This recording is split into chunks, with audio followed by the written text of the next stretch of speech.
നമസ്കാരം. ഓരോ വീടും കുറഞ്ഞ ചെലവിലും പരിമിതമായ സാഹചര്യത്തിലും ഭക്ഷ്യ സ്വയം പര്യാപ്തത കൈവരിക്കുക എന്ന ആശയമാണ് ഞങ്ങൾ ഇവിടെ മുന്നോട്ട് വയ്ക്കുന്നത്. കാലാവസ്ഥാ മാറ്റവും ജലദൗർലഭ്യവും എല്ലാം കേരളത്തിലെ കാർഷിക രംഗം നേരിടുന്ന വലിയൊരു വെല്ലുവിളി കൂടിയാണല്ലോ. അരിക്കും പച്ചക്കറിക്കും പലവ്യഞ്ജനങ്ങൾക്കുമെല്ലാം നാം മറ്റു സംസ്ഥാനങ്ങളെയാണ് ആശ്രയിക്കുന്നത്. അമിതമായ കീടനാശിനികളും രാസവളങ്ങളും ചേർന്ന ഭക്ഷണം നാം കഴിക്കുന്ന വഴി പല ആരോഗ്യ പ്രശ്നങ്ങളും നേരിടുന്നു. മറ്റു സംസ്ഥാനങ്ങളെ അപേക്ഷിച്ച് ശുദ്ധജലവും വളക്കൂറുള്ള മണ്ണുമുണ്ട് എന്നതാണ് നമ്മുടെ മേന്മ. നമുക്കത് പ്രയോജനപ്പെടുത്തിക്കൂടെ?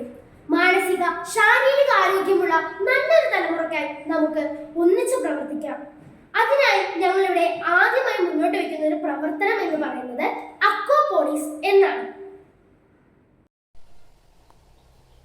എന്താണ് അക്വാപോണിക്സ്?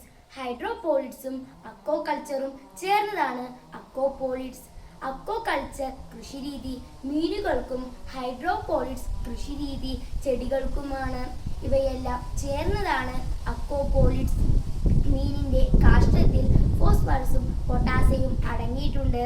അത് നൈട്രേറ്റ് രൂപത്തിൽ ചെടികൾക്ക് വളമാകുന്നു. എന്താണ് അക്വാപോണിക്സ്? ഹൈഡ്രോപോണിക്സും അക്വാകൾച്ചറും ചേർന്നതാണ് അക്വാപോണിക്സ്. അക്വാകൾച്ചർ കൃഷിരീതി മീനുകൾക്കും ഹൈഡ്രോപോണിക്സ് കൃഷിരീതി ചെടികൾക്കുമാണ്. അത് രണ്ടും കൂടി ചേർന്നതാണ് അക്വാപോണിക്സ്. മീനിന്റെ കാഷ്ടത്തിൽ ഫോസ്ഫറസും പൊട്ടാസ്യവും അടങ്ങിയിട്ടുണ്ട്. അത് നൈട്രേറ്റ് രൂപത്തിൽ ചെടികൾക്ക് വളമാകുന്നു. എന്തൊക്കെയാണ് അക്വാപോണിക്സ് കൃഷിരീതിയിലെ ഗുണങ്ങൾ? സാധാരണ കൃഷിരീതിയിൽ നിന്നും നമുക്ക് അക്വാപോണിക്സ് കൃഷിരീതിയിൽ വളരെ കുറച്ച് മാത്രമാണ് വെള്ളം വേണ്ടി വരുന്നുള്ളൂ. പിന്നെ അക്വാകൾച്ചറിനെ അപേക്ഷിച്ച് വളരെയധികം മീനുകൾ നമുക്ക് അക്വാപോണിക്സിൽ ലഭിക്കുന്നതാണ്. പിന്നെ നമ്മളെല്ലാവരും അനുഭവിക്കുന്ന ഒരു വലിയ പ്രശ്നമാണ് സ്ഥലപരിമിതി എന്നത്. അത് നമുക്ക് ഈ അക്വാപോണിക്സിൽ വളരെ എളുപ്പത്തിൽ മാറ്റാവുന്നതാണ്. പിന്നെ ഈ കൃഷിരീതിയിൽ ഇന്ന സ്ഥലമൊന്നുമില്ല. മരുഭൂമിയിലായാലും ഇൻഡോറിലായാലും ഗ്രീൻ ഹൗസിലായാലും നമുക്ക് എവിടെ വേണമെങ്കിലും ഈ കൃഷിരീതി ഉപയോഗപ്പെടുത്താം. പിന്നെ നമുക്ക് ഈ കൃഷിരീതിയിൽ കുട്ടികൾക്കായാലും ഭിന്നശേഷിക്കാർക്കായാലും വയോധികർക്കായാലും വളരെ എളുപ്പത്തിൽ ഈ കൃഷിരീതി നമുക്ക് ചെയ്യാൻ സാധിക്കും. അടുത്തതായി ഞങ്ങളിവിടെ പരിചയപ്പെടുത്തുന്ന ഒരു രീതിയാണ് ഡ്രിപ്പ് ഇറിഗേഷൻ അഥവാ തുള്ളിനന എന്ന് പറയുന്നത്. ഇപ്പോൾ വരൾച്ചയുടെയും ചൂടിൻ്റെയൊക്കെ അവസ്ഥയാണ് നമ്മൾ വേനൽക്കാലത്ത് നന്നായിട്ട് അനുഭവിക്കുക. അപ്പൊ നമുക്ക് ചെടികൾക്ക് വെള്ളം ഒഴിച്ചു കൊടുക്കാൻ വളരെയധികം ബുദ്ധിമുട്ടാകും. അപ്പൊ നമ്മൾ അതിന് എളുപ്പ വഴിയായിട്ട് ചെയ്യുന്ന ഒരു രീതിയാണ് ഡ്രിപ്പ് ഇറിഗേഷൻ അഥവാ തുള്ളിനന എന്ന് പറയുന്നത്. തുള്ളിനന എന്ന് പറഞ്ഞു കഴിഞ്ഞാൽ നമ്മുടെ വീടിന്റെ ഇപ്പം ചെടികൾക്ക് നിലത്താവില്ല ഉണ്ടാവുക.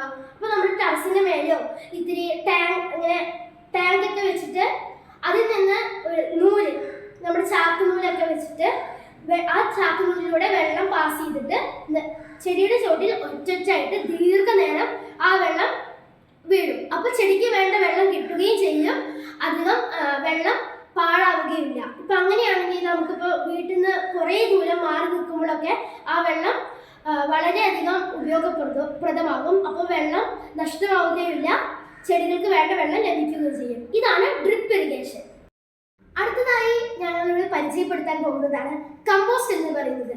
അതായത് നമ്മളിപ്പോ ഈ അക്വാപോണിക്സിൽ അക്വാകൾച്ചർ മീൻ കൃഷി പരിചയപ്പെടുത്തിയില്ലേ? അപ്പൊ അതിനായിട്ട് തീറ്റ വേണ്ടേ? അതിനായിട്ട് ഞങ്ങളിവിടെ മുന്നോട്ട് വെക്കുന്നതാണ് കമ്പോസ്റ്റ് എന്ന് പറയുന്നത്. കമ്പോസ്റ്റ് എന്ന് പറയുന്നത് പണ്ടൊക്കെ നമ്മൾ മണ്ണിര കമ്പോസ്റ്റ് ആയിരുന്നു. പക്ഷെ ഇപ്പോൾ കമ്പോസ്റ്റ് രംഗത്തെ താരം എന്ന് പറയുന്നത് ബ്ലാക്ക് സോൾജിയർ ഫ്ലൈ അഥവാ കറുത്ത പടയാളി ഈച്ച എന്നതാണ്. നമുക്ക് ഈ കമ്പോസ്റ്റ് എങ്ങനെ റെഡിയാക്കാന്ന് അറിയണ്ടേ? ആദ്യമായിട്ട് നമ്മളൊരു പാത്രം എടുക്കുക. ആ പാത്രത്തില് അടിയിൽ കുറച്ച് ചകിരിച്ചോറ് ഇടുക. അതിനുശേഷം നമ്മുടെ വീട്ടിൽ ബാക്കി വരുന്ന ഭക്ഷണത്തിന്റെ വേസ്റ്റ് ഉണ്ടാവില്ലേ, അതായത് പച്ചക്കറി വേസ്റ്റ് മാത്രം കേട്ടോ. പച്ചക്കറി വേസ്റ്റ് എടുത്തിട്ട് ചകിരിച്ചോറ്, പച്ചക്കറി വേസ്റ്റ് അങ്ങനെ ലെയറായിട്ട് നമ്മൾ ഇട്ട് കൊടുക്കുക. അതിനുശേഷം ചെറിയൊരു ഇരുമ്പിന്റെ നെറ്റ് എടുത്തിട്ട് ആ ടബിന്റെ മേലെ വെക്കുക. അതിനുശേഷം അതിന് നടുക്ക് ഒരു പലക കഷ്ണം വെക്കുക, വീതിയുള്ള പലക കഷ്ണം വെക്കുക. അപ്പോൾ പലക കഷ്ണത്തിന്റെ അടിയിൽ വന്നിട്ട് ബ്ലാക്ക് സോൾജിയർ ഫ്ലൈ വന്നിട്ട് മുട്ടയിടും. ആ മുട്ട കമ്പോസ്റ്റിനുള്ളിലേക്ക് വീഴുമ്പോൾ അത് പുഴുവാകും. ആ മുട്ട വിരിഞ്ഞ് പുഴുവാകും. ആ പുഴു ഈ കമ്പോസ്റ്റ് മുഴുവൻ തിന്നും. അത് പെട്ടെന്ന് കമ്പോസ്റ്റ് ആയി കിട്ടുകയും ചെയ്യും. ആ ഭക്ഷണ വേസ്റ്റിനെയും ചകിരിച്ചോറിനെയും അത് കമ്പോസ്റ്റ് ആക്കി പെട്ടെന്ന് മാറ്റും. അപ്പൊ നമുക്കിതിനുള്ള ഗുണം എന്താന്ന് വെച്ച് കഴിഞ്ഞാൽ ഈ പുഴുവിനെ നമുക്ക് കോഴികൾക്കും അക്വാപോണിക്സിലായാലും മറ്റ് മീനുകൾക്കായാലും താറാവിനായാലും നമുക്ക് തീറ്റ കൊടുക്കാൻ സാധിക്കും. പിന്നെ നമ്മൾ പറയുന്നത് ഈ കമ്പോസ്റ്റ് നമുക്ക് നമ്മുടെ വീട്ടിലുള്ള ചെടികൾക്ക് ഇട്ട് കൊടുത്താൽ നല്ല രീതിയിൽ അത് ഫലമൊക്കെ തരികയൊക്കെ ചെയ്യും. പിന്നെ എന്ന് പറയുന്നത് നമുക്ക് ആ കമ്പോസ്റ്റ് വളരെ നല്ലൊരു വരുമാന മാർഗമാക്കാം. ഇപ്പോൾ ഞാൻ ആദ്യം പറഞ്ഞില്ല, പക്ഷെ സ്വരം വരാത്തത് കൈവരിക്കുക എന്ന ആശയം അത് നമ്മൾ കൈവരിച്ചില്ലേ.